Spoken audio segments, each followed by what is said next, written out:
पिछले वीडियो के एंड में हमने एक बड़ा सस्पेंस छोड़ा था। कार्ल मार्क्स ने प्राइवेट प्रॉपर्टी खत्म करने का पूरा मास्टर प्लान दे दिया था, पर उनके टाइम में सोशलिज्म वर्ड का यूज़ करने वाले और भी बहुत से लोग थे। तो क्या मार्क्स इन सबके साथ मिलकर काम कर रहे थे? बिल्कुल नहीं। मार्क्स इन बाकी सभी सोशलिस्ट से इतनी नफरत करते थे कि उन्होंने इस पूरे चैप्टर 3 को सिर्फ इन फेक और हिपोक्रेट सोशलिस्ट को रोस्ट करने के लिए लिखा है। आखिर ये लोग ऐसी क्या गलती कर रहे थे? आज हम मार्क्स के इस चैप्टर को डिटेल में समझेंगे। पिछले चैप्टर में मार्क्स ने समझाया था कि असली कम्युनिस्ट वो है जो किसी एक देश का नहीं बल्कि पूरी दुनिया के मजदूरों की आज़ादी और बुर्जुआ प्राइवेट प्रॉपर्टी को ख़त्म करने की बात करे। पर 19वीं सेंचुरी में सोसाइटी के और भी कई ग्रुप्स थे, जैसे गिरे हुए राजा रजवाड़े, छोटे दुकानदार और यहाँ तक कि कुछ अमीर लोग जो खुद को मजदूरों का मसीहा बताते थे। इस चैप्टर 3, जिसका नाम सोशलिस्ट और कम्युनिस्ट लिटरेचर है, उसमें मार्क्स इन सभी का असली चेहरा बेनकाब करते हैं और इन्हें 3 मेन कैटेगरीज में बांटते हैं। मार्क्स सबसे पहले शुरुआत करते हैं रिएक्शनरी सोशलिज्म से।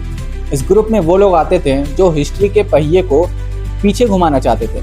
इसके अंदर मार्क्स पहला निशाना बनाते हैं फ्यूडल सोशलिज्म को। ये पुराने अरिस्टोक्रेट्स हैं, मतलब कि नवाब और राजा रजवाड़े थे, जिनके पावर्स नए फैक्ट्री ओनर्स जो बुर्जुआजी ने छीन ली थी।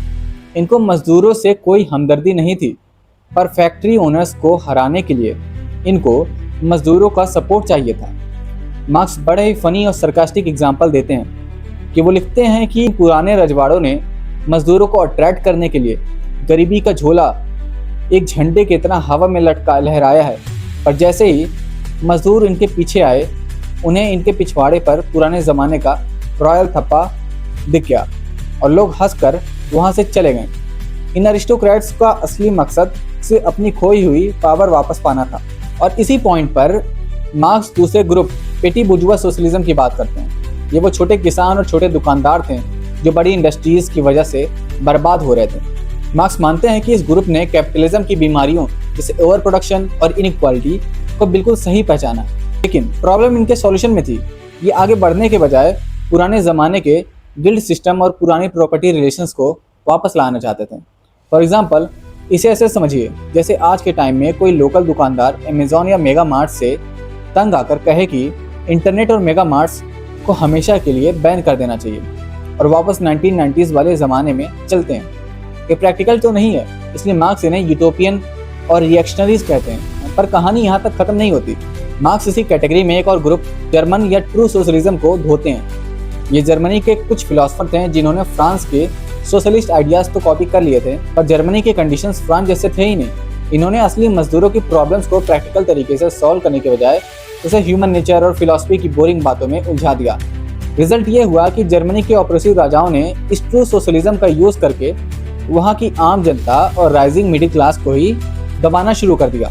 लेकिन यहाँ मार्क्स एक और इंटरेस्टिंग और शायद सबसे डेंजरस ग्रुप की बात करते हैं, जो कि कंजर्वेटिव या बुर्जुआ सोशलिज्म। ये सोसाइटी के वो अमीर लोग, फिलैंथ्रोपिस्ट जिन्हें हम दानवीर कहते हैं, और चैरिटी ऑर्गेनाइजर्स थे जो चाहते थे कि सोसाइटी का यह अमीर गरीब वाला सिस्टम तो चलता रहे पर मजदूर रिवॉल्ट ना करे। इनका फंडा बड़ा सिंपल था। ये चाहते थे कि बुर्जुआजी क्लास बिना प्रोलेटेरिएट के चैलेंज का मजा करे। ये मजदूरों को समझाते थे कि तुम्हें रिवॉल्यूशन की ज़रूरत ही नहीं है, हम थोड़े लॉज बदल देंगे, थोड़े प्रिजन रिफॉर्म्स कर देंगे या फ्री ट्रेड ला देंगे और सब ठीक हो जाएगा। आज के टाइम में जब बड़ी टेक कंपनीज के बिलियनर ओनर्स मजदूरों को फेयर सैलरी या यूनियन बनाने का राइट ना देकर अपना फाउंडेशन के थ्रू चैरिटी करते हैं या फ्री मेडिटेशन ऐप्स का सब्सक्रिप्शन दे देते हैं, वो सिस्टम नहीं बदलना चाहते, बस वर्कर्स का गुस्सा शांत करना चाहते हैं। आखिर में तीसरी category critical utopian socialism communism की बात करते हैं। इसमें सेंट साइमन, फोरियर और ओवन जैसे लोग थे। मार्क्स मानते हैं कि जब कैपिटलिस्ट सिस्टम नया था तब इन लोगों ने फैक्ट्री ओनर्स के खिलाफ बहुत बढ़िया सवाल उठाए, पर इनका प्रॉब्लम ये था कि ये पॉलिटिकल रिवॉल्यूशन या लड़ाई में विश्वास ही नहीं रखते थे। ये डे ड्रीमर्स थे। इन्हें लगता था कि अगर हम बस एक परफेक्ट सोसाइटी, मतलब कि यूटोपिया का मॉडल बना दें तो अमीर लोग खुद इंप्रेस होकर इनके प्रोजेक्ट में पैसा लगा देंगे। ये लोग रियलिटी में क्लास स्ट्रगल करने के बजाय हवा में महल बनाने के सपने देख रहे थे और एंड में इनके फॉलोअर्स एक रिलीजियस सेक्ट की तरह बनकर रह गए। अब बुक के कुछ की कोट है जिसका मैं एक्सप्लेन करूँगा। That is the first quote is the bourgeois is a bourgeois for the benefit of the working class.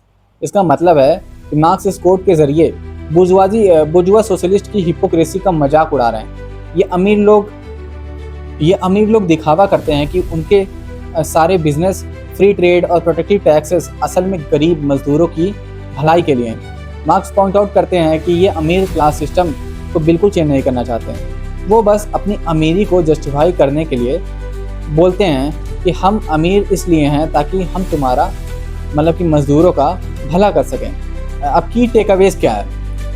ये है कि reactionary socialism is looking backward, मतलब कि पुराने अरिस्टोक्रेट्स और छोटे दुकानदार कैपिटलिज्म से नफरत करते हैं और वो हिस्ट्री को पीछे ले जाना चाहते हैं, जो कि इम्पॉसिबल है। फिर आता है true socialism is useless philosophy.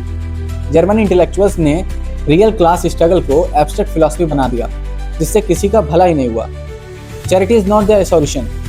बुर्जुआ socialist मतलब कि अमीर लोग रिवॉल्यूशन रोकने के लिए छोटे मोटे रिफॉर्म्स और चैरिटी का दिखावा करते हैं। फिर आता है utopian dreams would not work, मतलब कि बिना पॉलिटिकल स्ट्रगल के सिर्फ अमीर लोगों की फंडिंग से एक परफेक्ट कॉलोनी बनाने का आइडिया हवा में महल बनाने जैसा है। दोस्तों, मार्क्स ने अपना रास्ता साफ कर लिया है। उन्होंने बता दिया है कि उनका रास्ता इन पुराने रोने वालों, चैरिटी करने वालों और ख्याली पुलाव पकाने वालों से बिल्कुल अलग है।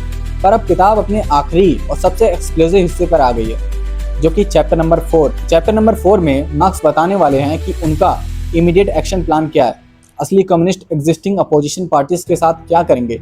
और इसी चैप्टर में आएगी वो लाइन जिसने पूरी दुनिया में आग लगा दी थी, एक ऐसी फाइनल वार्निंग जिसे सुनकर यूरोप के सारे अमीर लोग डर के मारे कांपने लग गए थे। क्या थी वो लाइन और क्या था मार्क्स का फाइनल कॉल टू एक्शन, जानेंगे किताब के ग्रैंड फिनाले में, यानी चैप्टर नंबर 4 में। अगर वीडियो पसंद आई तो लाइक करें और चैनल को सब्सक्राइब करना मत भूलें। सी यू इन द फिनाले।